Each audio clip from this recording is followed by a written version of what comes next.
Vendredi 24 octobre a marqué une date importante pour les églises catholiques belges, congolaises, burundaises et rwandaises. Plusieurs représentants de ces églises se sont retrouvés à l'archevêché de Méline-Bruxelles pour reconduire la convention de solidarité financière pour les 5 années à venir. 306 000 € ont été alloués à la RDC et 2 fois 31 000 € ont été versés aux conférences épiscopales du Burundi et du Rwanda. En participant à la collecte annuelle pour l'Afrique, le dimanche de l'Épiphanie, les fidèles catholiques belges ont été nombreux à soutenir cette solidarité. Les évêchés ont également largement contribué à soutenir des œuvres pastorales actives dans les 3 pays. L'ensemble des montants sera transmis aux pays destinataires par l'intermédiaire de Missio Belgique. Écoutez les réactions des représentants de l'Église catholique belge, burundaise et congolaise juste après la signature et l'échange des conventions. Alors, ces conventions signifient d'abord une amitié et un partenariat. C'est-à-dire nos églises sœurs de ces 3 pays se vivent dans de grandes difficultés matérielles. Je ne vous apprends rien en le disant. Et donc nous les aidons, plus celle du Congo puisque le pays est beaucoup plus grand, et de la même manière celle du Burundi et celle du Rwanda. Et nous le faisons avec conviction et amitié, mais aussi avec gratitude, parce que l'apport des églises de ces pays à la vie de l'Église en Belgique est aussi à prendre en considération et est remarquable. Et il y a pas mal de paroisses dans le Brabant wallon, à Bruxelles, beaucoup, qui ont retrouvé une vitalité grâce à l'apport non seulement de prêtres, mais aussi à l'apport des fidèles de ces pays qui partagent la vie des paroisses belges et qui y apportent leur dynamisme, leur sens spontané de la participation, du chant. Donc nous devons beaucoup à ces frères et sœurs chrétiens de ces pays. Et donc cette convention exprime un souci d'aider, mais aussi une gratitude pour ce que nous recevons. L'Église du Congo, tout comme l'Église du Rwanda et du Burundi, ont été fondées par des anciens missionnaires venus de Belgique. Et certains sont encore avec nous. Alors des liens sont restés entre nous et la Belgique.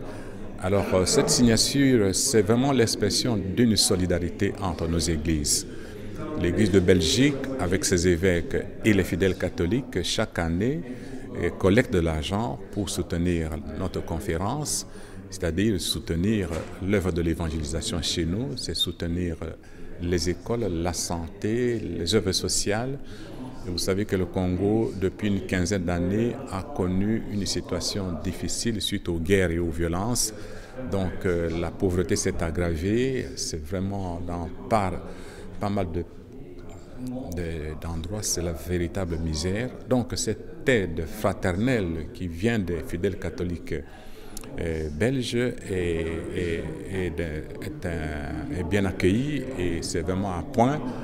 Et donc ça, c'est l'expression d'un amour.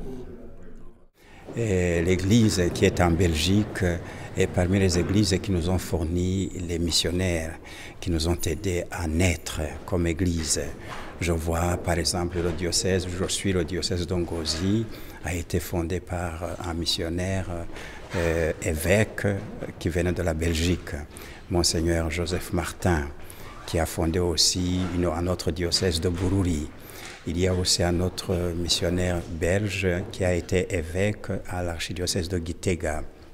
Donc pour nous, ça nous montre que les liens continuent et qu'ils pensent toujours à nous soutenir pour que nous puissions continuer l'œuvre qu'ils ont commencée et qui nous ont laissé d'une certaine manière. Et vous continuez cette œuvre concrètement sur le terrain comment ? Et cette œuvre sur le terrain, nous la continuons à travers l'évangélisation. L'évangélisation, c'est par la parole, Par exemple, maintenant, nous venons de publier, de faire une première impression de la Bible en Kirundi. Le Kirundi, c'est notre langue, la langue du Burundi.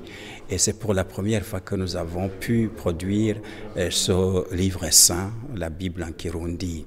Et c'est un instrument très important pour la pastorale parce que sans parole de Dieu, il n'y a pas moyen de croire.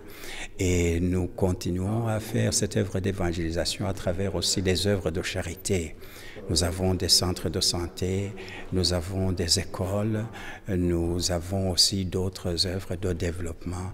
Tout ça contribue à ce que la personne humaine puisse connaître Dieu, mais aussi puisse garder sa dignité de personne humaine.